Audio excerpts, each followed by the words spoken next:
Watuhumiwa 17 walisomewa mashtaka Mahakama ya Hakimu Mkazi Shinyanga hapa tarehe 24 mwezi wa 7 mwaka huu, mashtaka ya kuhusika na vitendo vya kigaidi. Baada ya kusomewa mashtaka hayo, sisi kama mawakili tukaona kuna kasoro za kisheria kuhusu hayo mashtaka, kwa sababu mashtaka hayo yalikuwa sio ya ugaidi wala yalikuwa hayaonyeshi vitendo vyovyote vya kigaidi. Kwa hiyo waliposhtakiwa, na itakumbuka kwamba mashtaka hayo hayana dhamana, watuhumiwa hao mpaka leo tunapozungumza bado wako mahabusu na wanashikiliwa na jeshi la polisi wakiwa mahabusu. Sasa tulivyoona kuna kasoro hizo, na tunajua wana haki vile vile ya kuwa nje au kuwa huru, kwa sababu makosa wanayoshtakiwa nayo hayapo, yani hayafahamiki kwa mujibu wa sheria, tukachukua jukumu la kuomba marejeo Mahakama Kuu, kwa maana revision. Tukaomba marejeo Mahakama Kuu na watuhumiwa wote 17 au watamwombe wote 17 tukaunganisha, sababu kule Mahakama ya Hakimu Mkazi kulikuwa kuna waligawanywa katika makundi manne au 17. Sisi tukaomba kwa wote 17 ili mahakama iweze kuangalia uhalali wa hiyo hati ya mashtaka ambayo ni sehemu ya mwenendo wa kesi, kama kweli DPP na wafanyakazi wake au DPP na ofisi yake ilikuwa imefanya jambo ambalo ni kwa mujibu wa sheria au imewashtaki watuhumiwa kwa mujibu wa sheria. Sasa tulipoomba revision au marejeo Mahakama Kuu, kesi ikapangwa kwa Mheshimiwa Jaji Masa. Tukaja tukasikilizwa tarehe 12 mwezi huu wa 8. Tukaeleza mambo yote ambayo yalikuwepo kwenye hati ya mashtaka. Lakini kabla tuanze kusikiliza, upande wa jamhuri wakaja mapingamizi mawili ambao ndani yake kulikuwa kuna mapingamizi madogo madogo kama matatu hivi. Tukasikilizwa mapingamizi kwanza kabla tujaenda kwenye hoja ya msingi sasa ya kuzungumza kwamba hati za mashtaka zilikuwa hazielezi kuhusu makosa ya kigaidi waliyofanya. Kwa hiyo jaji akatoa amri kwamba tusikilizwe kwa mapingamizi, then tukishasikiliza mapingamizi, then kama kutakuwa kuna hoja za msingi au mapingamizi yametupiliwa mbali, tutaenda kwenye maombi ya msingi yenyewe ili kuweza kuionyesha mahakama ni namna gani mashtaka hayo ambayo yanashtakiwa watuhumiwa hayapo kwa mujibu wa sheria. Tuliposikilizwa, kesi ikapangwa leo kwa ajili ya kutoa uamuzi kwa maana mapingamizi ya awali.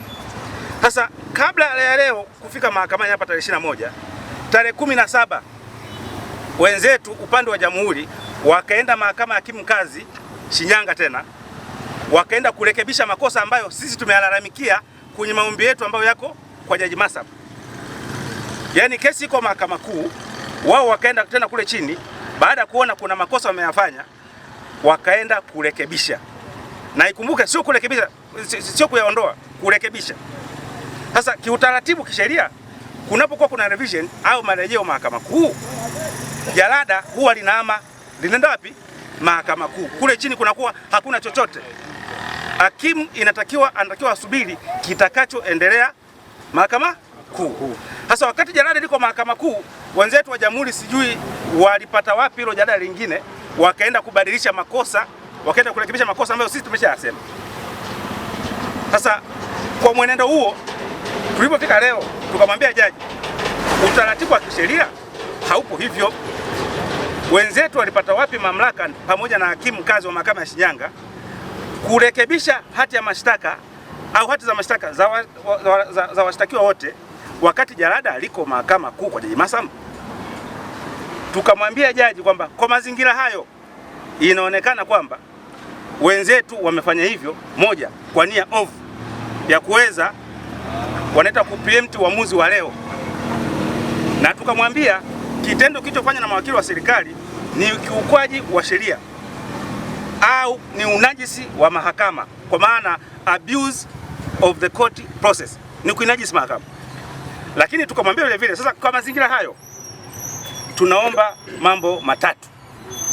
Tukamwambia Mheshimiwa Jaji kwamba tunaomba mahakama yako tukufu itumie kifungu cha 416 cha sheria ya mwenendo wa makosa ya jinai kusitisha usikilizwaji au utoaji uamuzi wa leo, then aitishe jalada, ajiridhishe na kilichofanyika tarehe 17 kwa upande wa jamhuri kwenda mahakamani na kurekebisha makosa wakati jalada liko Mahakama Kuu.